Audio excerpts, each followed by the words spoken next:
Hello students, welcome back to my channel chemistry with Sakshi. Guys, आज हम पढ़ने वाले हैं Mendeleev's periodic table. Previous lecture में हमने चैप्टर 3 स्टार्ट किया था, जिसमें कि हमने हिस्टोरिकल डेवलपमेंट देखा था और साथ ही कुछ साइंटिस्ट जो थे उन्होंने क्या क्या डेवलपमेंट किया था, अपने अपने लॉ बताए थे, उसके बारे में डिटेल में स्टडी किया था। और उन्हीं में से एक है मेंडलीव्स पीरियोडिक टेबल। मेंडलीव जो है उनका पूरा नाम है डिमित्री मेंडलीव, जिन्होंने अपना ये लॉ दिया था 1869 में। जैसे ही रिजेक्शन हुआ न्यूलैंड ऑक्टेव लॉ का, जिसमें कि न्यूलैंड ने क्या बताया था कि एवरी फर्स्ट एलिमेंट और एट्थ एलिमेंट जो होता है उसकी प्रॉपर्टी क्या होती है, सेम होती है। इन्होंने ऑक्टेव लॉ तो नहीं दिया था, लेकिन इन्होंने क्या कहा था कि एक फिक्स इंटरवल के बाद जो प्रॉपर्टी आएगी वो क्या आएगी, सेम होगी। इन्होंने ये नहीं कहा था कि फर्स्ट और एट्थ वाली सेम होगी, लेकिन हाँ फिक्स कुछ इंटरवल होगा और उसके बाद जो एलिमेंट आएंगे उनकी प्रॉपर्टी क्या होगी, सेम होगी। इन्होंने 63 कार्ड्स लिए थे। इनके टाइम पे 63 एलिमेंट जो थे वो नॉन थे। 1869 तक हमारे पास कितने एलिमेंट नॉन थे, 63 एलिमेंट नॉन थे। जिसमें कि इन्होंने क्या किया था, जो कार्ड्स आते हैं, ताश के पत्ते जो आते हैं, उस टाइप के कार्ड्स लिए थे और 63 कार्ड लिए थे इस टाइप से। ठीक है, कितने लिए थे, 63 कार्ड लिए थे। और हर एक कार्ड पे इन्होंने क्या किया था कि जो भी एलिमेंट प्रेजेंट थे उस टाइम पे 63 एलिमेंट, उन सारे एलिमेंट के नाम लिख दिए। जैसे कि लिथियम हो गया, सोडियम हो गया, पोटेशियम हो गया, इस टाइप से सारे 63 एलिमेंट के नाम लिखे और उनकी एटॉमिक वेट लिखा सबका, उनकी फिजिकल प्रॉपर्टी के बारे में, उनकी फिजिकल प्रॉपर्टीज लिखी, साथ ही उनकी केमिकल प्रॉपर्टीज भी लिखी। तो ये क्या करते गए, इन ताश के पत्तों को according to increasing order of their atomic weight ये जमाते गए। ठीक है, एक वॉल थी उस पे जमाते गए और ऑटोमेटिक क्या हुआ, जैसे जैसे ये इंक्रीजिंग ऑर्डर में जमाते गए तो ये एक टेबल सी बन गई। जैसे ये लिथियम है, उसके नीचे सोडियम आ गया, यहाँ पे क्या आ गया, सोडियम आ गया, यहाँ पे पोटेशियम आ गया।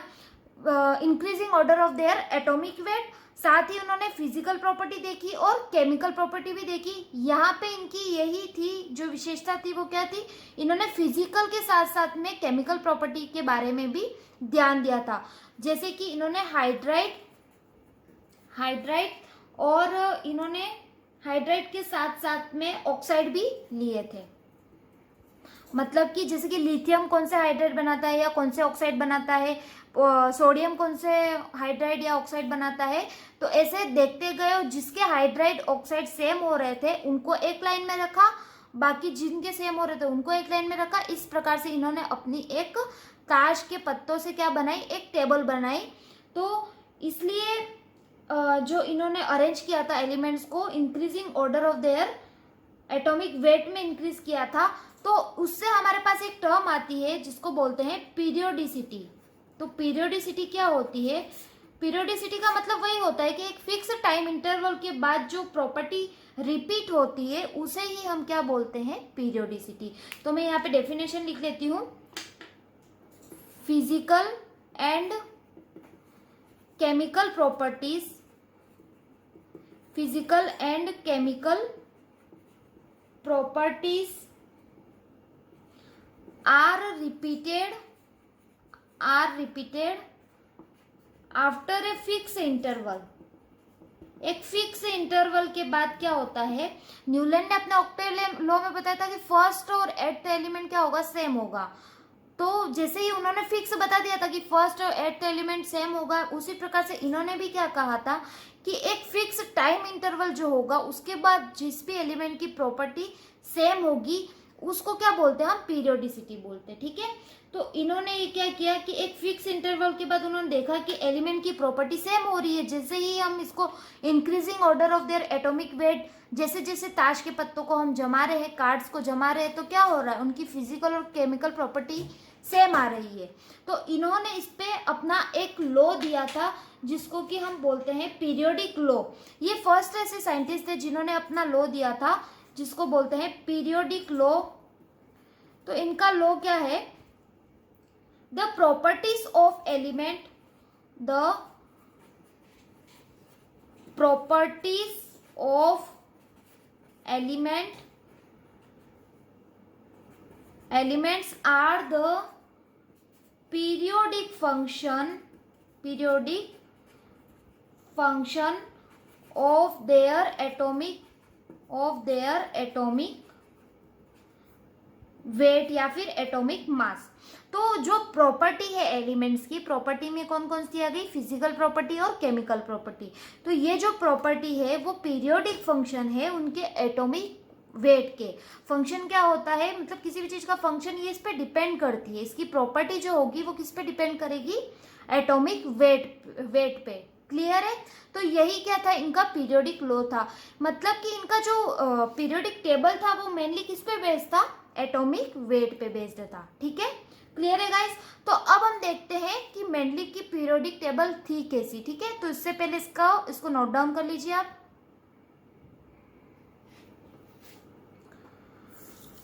तो गाइस ये है मेंडलीव्स पीरियोडिक टेबल जो कि मैंने पहले से बना के रखी है, जिसमें कि क्या क्या दे रखा है। ये जो है आप लोग देख रहे हो 1 to 7 तक, ये क्या है, सीरीज है, या फिर इनको बोलते हैं ये है vertical columns, this is vertical columns, और ये क्या है, हॉरिजॉन्टल रोज। तो यहाँ पे जो वर्टिकल कॉलम्स है उनको हम बोलते हैं ग्रुप्स, जैसे जो कि कितने तक, 1 to 8 तक है। ठीक है, 1 से 8 तक है।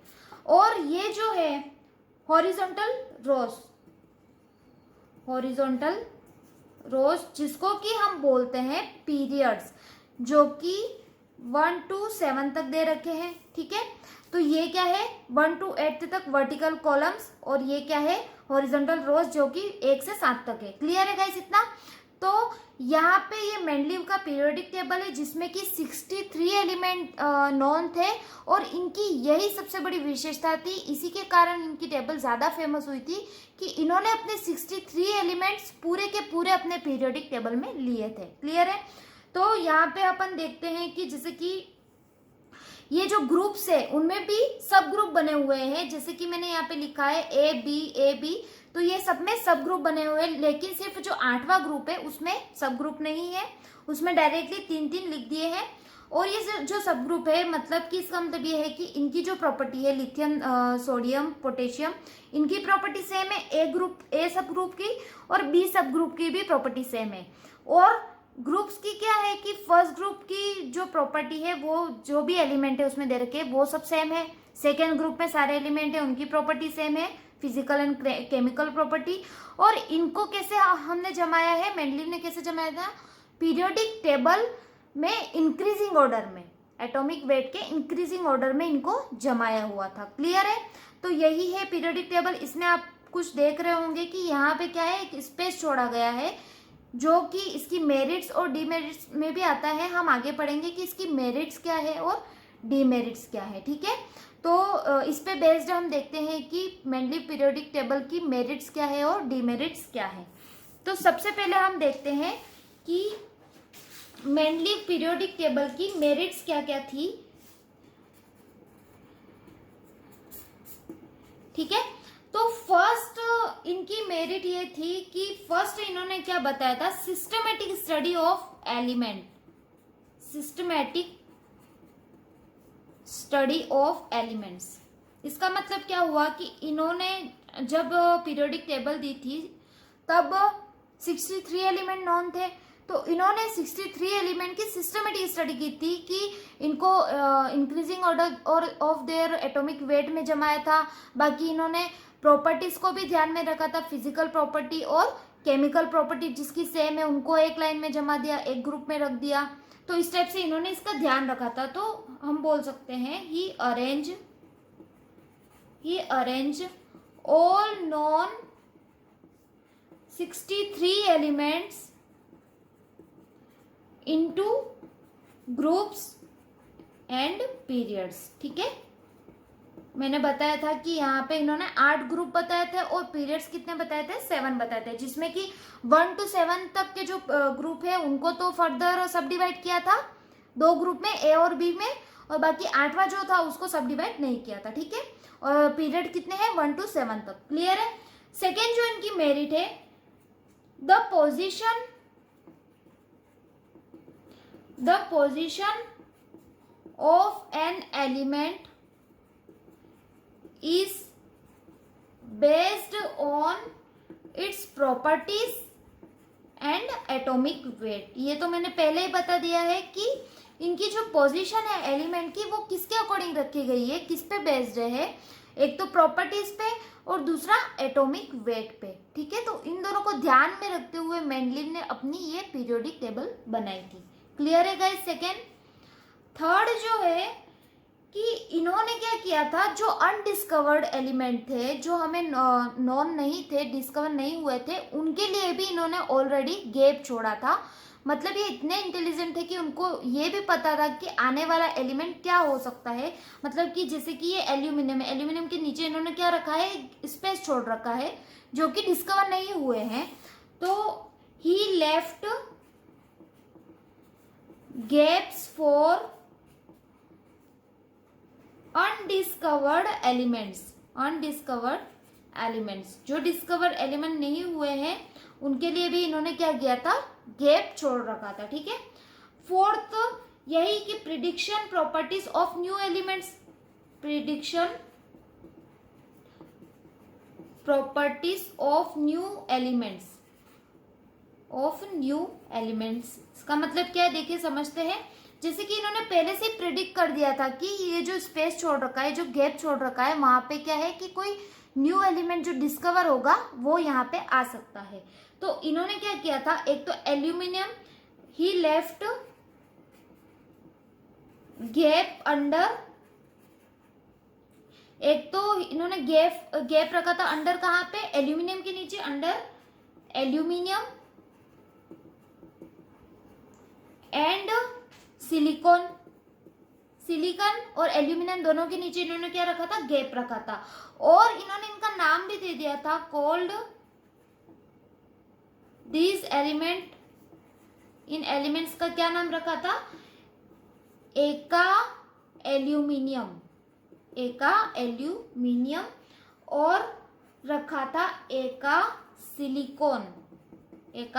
सिलिकॉन। ठीक है, तो इन्होंने इनका क्या नाम रखा था, एक तो रखा था एका एल्यूमिनियम और एका सिलिकॉन। अब एका एल्यूमिनियम और एका सिलिकॉन का मतलब क्या है कि मतलब एल्यूमिनियम के नीचे एक ऐसा एलिमेंट है जो और आने वाला है, और सिलिकॉन के नीचे भी एक ऐसा एलिमेंट है जो और आने वाला है, डिस्कवर नहीं हुआ है पर इन फ्यूचर डिस्कवर होगा। इसलिए इन्होंने क्या किया था, इन दोनों के बीच में, इन दोनों के नीचे क्या किया था, गैप भी छोड़ रखा था।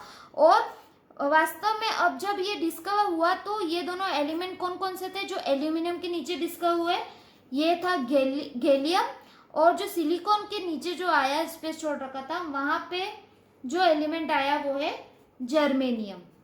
ठीक है, तो इन्होंने ये तो बता दिया था कि इनका नाम क्या हो सकता है, एका एल्यूमिनियम और एका silicon.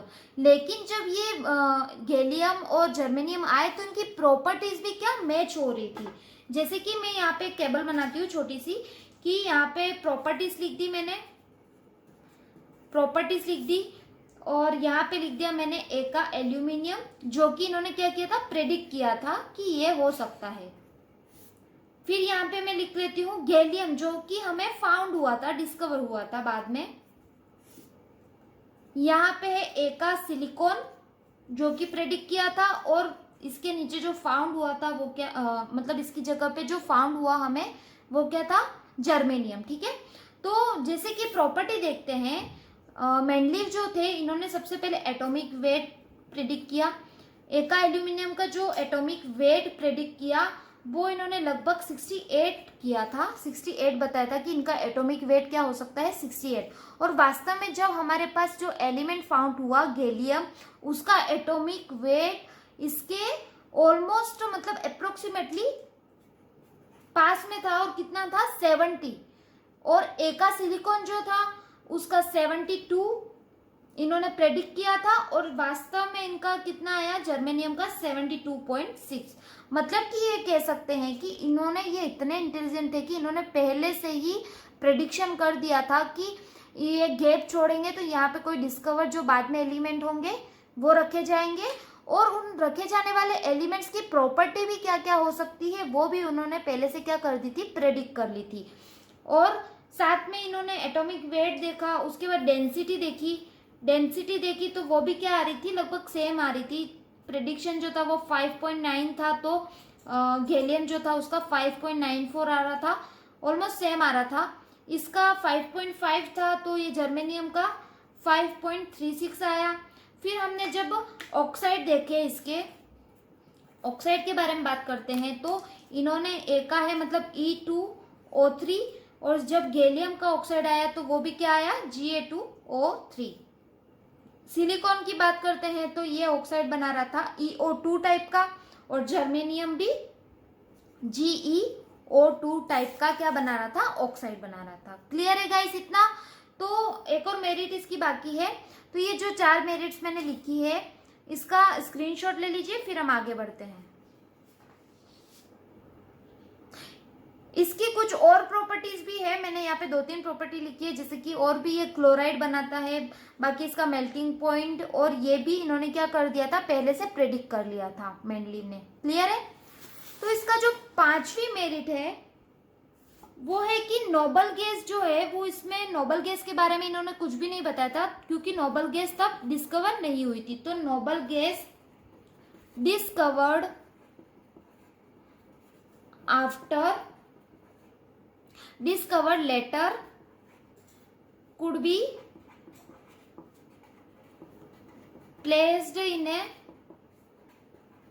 separate group, without disturbing the table। जैसे कि आप लोग इस टेबल में देख रहे हो कि यहाँ पे नोबल गैस, इनर्ट गैस के बारे में कुछ डिस्कवरी हुई नहीं थी, लेकिन जब इसकी बाद में डिस्कवरी हुई, आफ्टर मेंडलीव पीरियोडिक टेबल के बाद में ही इसकी डिस्कवरी हुई थी नोबल गैसेस की। तो जब इसकी डिस्कवरी हुई तो उसको इस प्रकार से इसमें मतलब रखा गया कि विदाउट डिस्टर्बिंग द टेबल, कि ना कि बीच में डाला गया ना कुछ, इसको साइड में एक ग्रुप बना के डाला गया जिसको कि नाम दिया था जीरो ग्रुप, जो कि जीरो ग्रुप में सारी नोबल गैस को रखा गया। क्लियर है गाइस? तो यही है इसकी 5वीं विशेषता, 5वीं मेरिट। अब हम आते हैं कि मेरिट्स है तो इसकी कुछ डीमेरिट्स भी होंगी, तो मेंडलीव की पीरियोडिक टेबल की भी डीमेरिट्स है, इसीलिए तो फिर बाद में हमारे पास कौन सी आई, मॉडर्न पीरियोडिक टेबल। ठीक है, तो इसकी डीमेरिट्स क्या है, demerits of Mendeleev periodic table.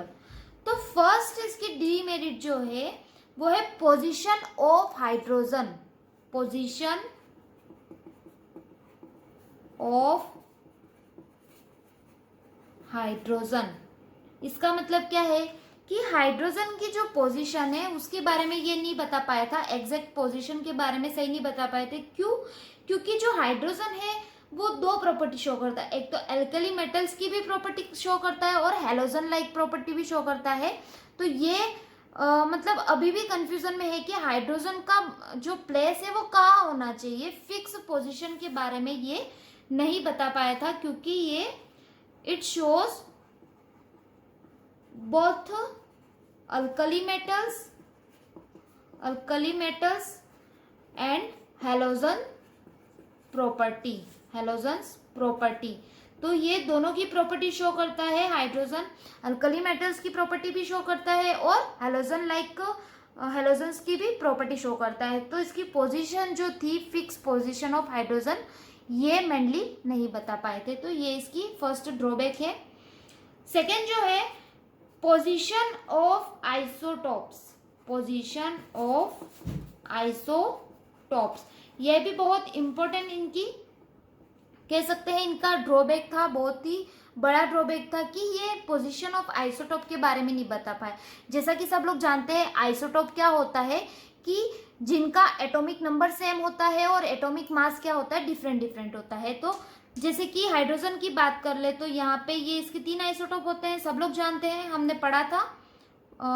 तो हाइड्रोजन जो है इसके 3 आइसोटॉप है। या फिर हम कार्बन की बात करें तो उसके भी 3 आइसोटॉप है, कार्बन 12, कार्बन 13 एंड कार्बन 14। तो इन्होंने क्या किया था अपनी मेंडलीव की पीरियोडिक टेबल में कि इन्होंने एटॉमिक वेट के इंक्रीजिंग ऑर्डर में इन्होंने जमाया था एलिमेंट्स को। लेकिन अगर हम यहाँ पे देखें ये पीरियोडिक टेबल को जब हम देखते हैं तो हाइड्रोजन की 3 जो आइसोटोप होते हैं, अगर ऐसा हुआ तो यहाँ पे हाइड्रोजन 1 हाइड्रोजन, मतलब यहाँ पे हाइड्रोजन, यहाँ पे ड्यूटेरियम और यहाँ पे ट्राइटियम को रखना चाहिए था इस हिसाब से। तो ठीक है, एटॉमिक मास 1 वाले को, एटॉमिक मास 2 वाले को और एटॉमिक मास 3 वाले को, क्योंकि हमें तो इंक्रीजिंग ऑर्डर में जमाना था। लेकिन इन्होंने तो सिर्फ हाइड्रोजन की एक ही पोजीशन बताई। वैसे ही हम कार्बन की बात करते हैं तो कार्बन के भी 3 आइसोटोप है। तो कार्बन के आइसोटोप अगर ये बताते मेंडलीव तो क्या होता है, ये नाइट्रोजन की जगह क्या आना चाहिए था, कार्बन 12, कार्बन 13 और यहाँ पे कार्बन 14 आना चाहिए था। लेकिन इन्होंने ऐसा कुछ बताया नहीं आइसोटोप के बारे में। इन्होंने बस कार्बन की फिक्स एक ही पोजीशन बता दी थी, आइसोटोप के बारे में कोई क्लासिफिकेशन नहीं दिया था। क्लियर है गाइस? सेकेंड। थर्ड जो है एनामिलस